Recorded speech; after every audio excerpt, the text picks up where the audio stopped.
What is up, everybody? We are here with some Final Fantasy VII Ever Crisis, and we're here to answer that question: should you pull on the new Vincent 1.5 anniversary banner?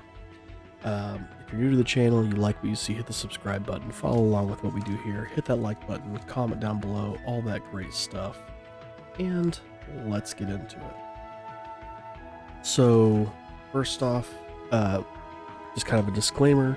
For those of you who, again, are just, you really don't care about the meta of the game necessarily, you're here for, that specific character or whatnot, then, pull away. If Vincent's that character you have to have everything for, and you really don't care about, min-maxing your team and stuff like that, then pull.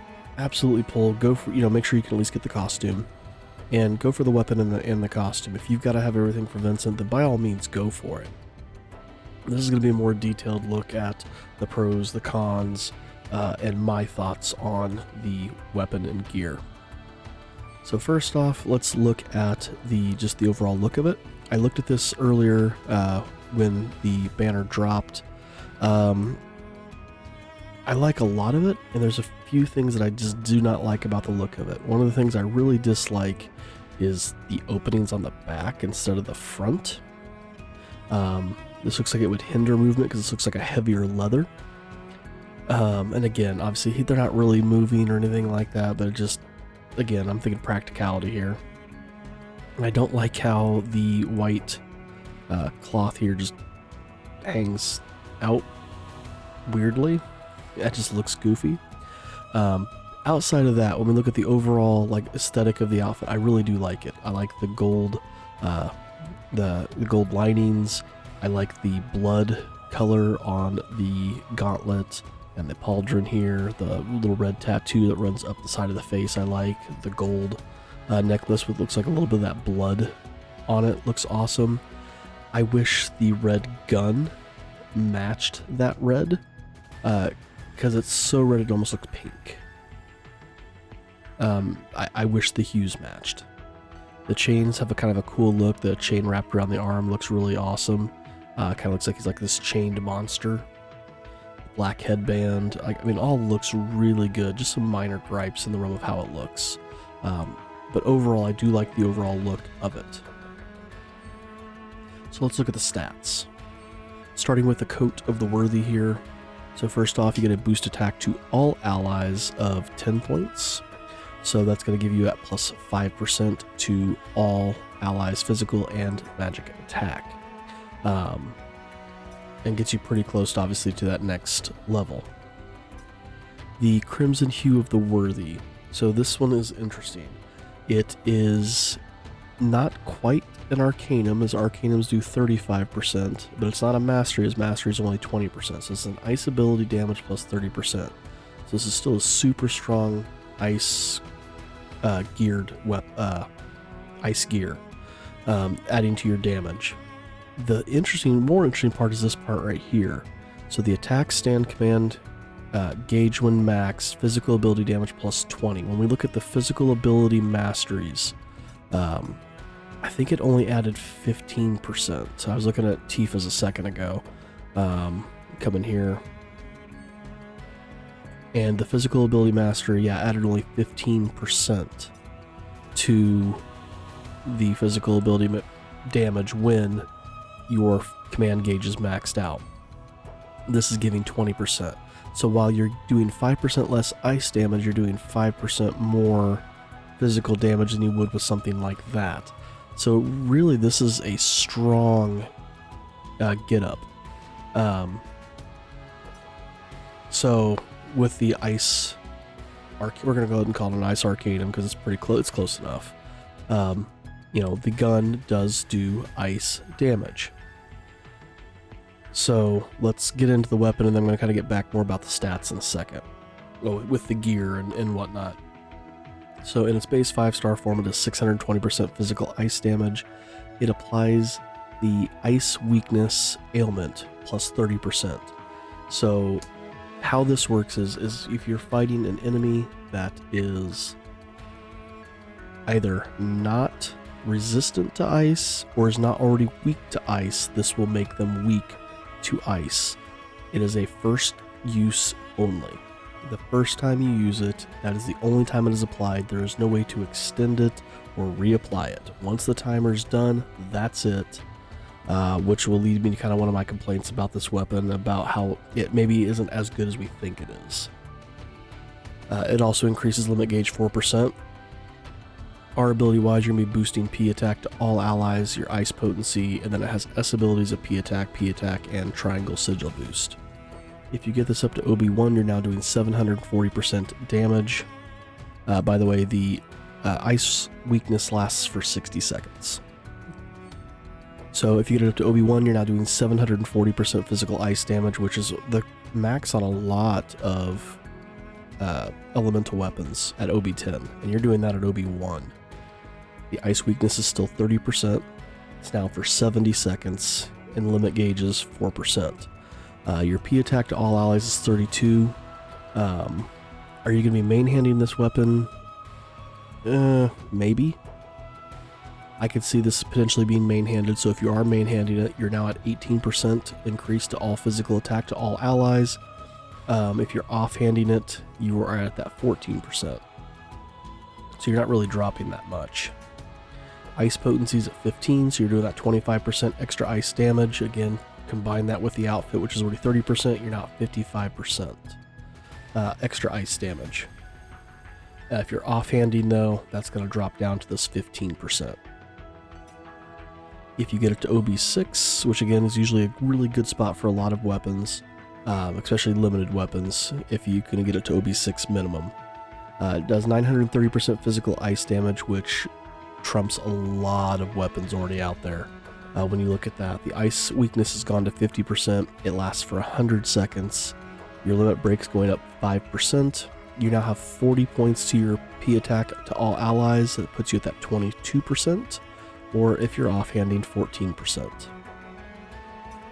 Ice potency, 27 points, so now you're at 40%. Or again, if offhanding, you're at 15% still. Finally, if you do get this thing up to OB10, I think this is the highest number we've seen so far. It is 1,120% physical ice damage to a single enemy.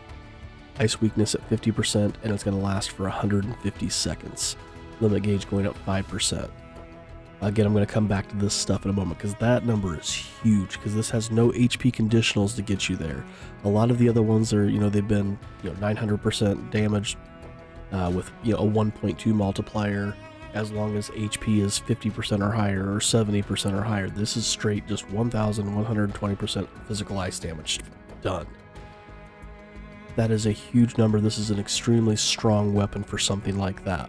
Again, I'm going to come back to this ailment here. P attack's now at 46 points, so you got that 25%. If you're offhanding, you're still at 14%. So really, there's not much of a difference from OB1 up to OB10 if you're offhanding this weapon. In the regards of just what this weapon's going to give you if you didn't combine it with any other boost P attack to all allies. Obviously, if you're going to be adding in other weapons that offer this, then the higher OBs are going to help push yourself further. But if you're offhanding this, you are stuck at that 14% regardless, without the help of another weapon. But main-handing it, you are at 25%. Ice potency at 39 points, so main-handing you now have hit that 55%. If you are off-handing this thing, you are at 25%, which is where you were if you main-handed it at OB1. Stat-wise, 679 P attack, 559 M attack. I do wish this M attack was lower and the P attack was slightly higher. But overall, solid weapon in regards to the damage it's going to do and the stats you get with it. My big problem, honestly, is what seems to be the power creep of this status right here, this apply ailment ice weakness. So, like I said, what this does is it makes any enemy that is not resistant or already weak to ice, weak to ice. So you couldn't take this into Shiva fight and make her weak to ice, because she's resistant to ice. You couldn't take this into Ifrit and make, use this on him for that ability, because he's already weak to ice. My issue with this is it really just kind of says, okay, I'm always going to be using Vincent. I'm going to make everything weak to ice. And then you're going to really kind of build your crew up around dealing ice damage until you get to that enemy that is ice resistant. And now you've got nothing to deal with that if you're going to focus ice like this. And to me, it also kind of takes away the, well, this character is more geared towards this element. I should be using this character. This, character is geared towards this element, which could be a complaint. Like we could look at, like the Omni Arcanums we got for Tifa and Sephiroth. That same argument could be put on with those, because this makes them then viable for any element, as long as they have weapons to support it. So, you could even use that same argument there, even though I really liked those gears. I do have a problem with this one, and I don't hate it as much as I did when I first saw it. But something else to consider, look at how long this lasts. So this is great for something like a guild battle, because this is 2.5 minutes. Guild battles are 2.5 minutes long, so this would work perfect for something like that. But a lot of the upper tier content you're going to be doing, those battles are going to last longer than 2.5 minutes. This is going to fall off, and you brought in your ice team to make it weak to ice and do all that extra damage, and now that this thing has fallen off, you can't reapply it. So now your ice team is severely hampered against that enemy you're fighting. So unless you can beat it in that 2.5 minute time frame, if you've gotten this up to OB10, or if you're at OB6, 100 seconds, so 1 minute and 40 seconds, unless you can beat it in that time frame, this isn't going to be as powerful as you want it to be. And I think a lot of people are just kind of seeing this stat here and kind of seeing, oh, I can make it weak to ice, it's going to do a ton of damage. But again, if you're not going to be able to take it down by the time this thing wears off, it doesn't really matter. If you're going up against an earth-weak enemy, you make it weak to ice, you can't beat it in the 2.5 minutes.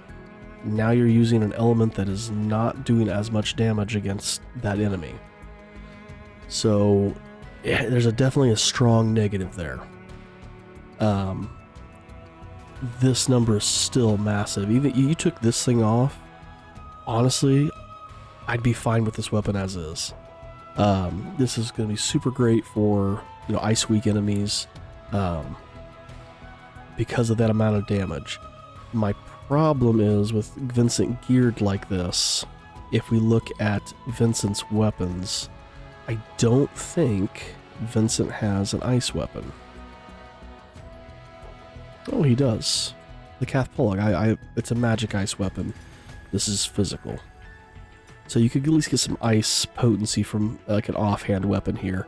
And that actually gives quite a bit of ice potency. So I do stand corrected there. You could get 26 points off of that. If you were offhanding that, 26 mixed with this. So what, 45? 55? No, 65. I mean, that's going to put you at that 100%. That's actually not bad. But you now have a weapon that you're just using for the R abilities. It's not going to provide you anything else. You're still going to need an Imperiler, because you can imperil with this weakness. If you make them weak to ice using this, you can then throw out an Ice Imperil, and it'll make them even weaker. So that'd be perfect, like if you have Sid's Rocket Lance. If you pulled for that, you could then boost his ice damage. Use I think it's the Scimitar of Sid's.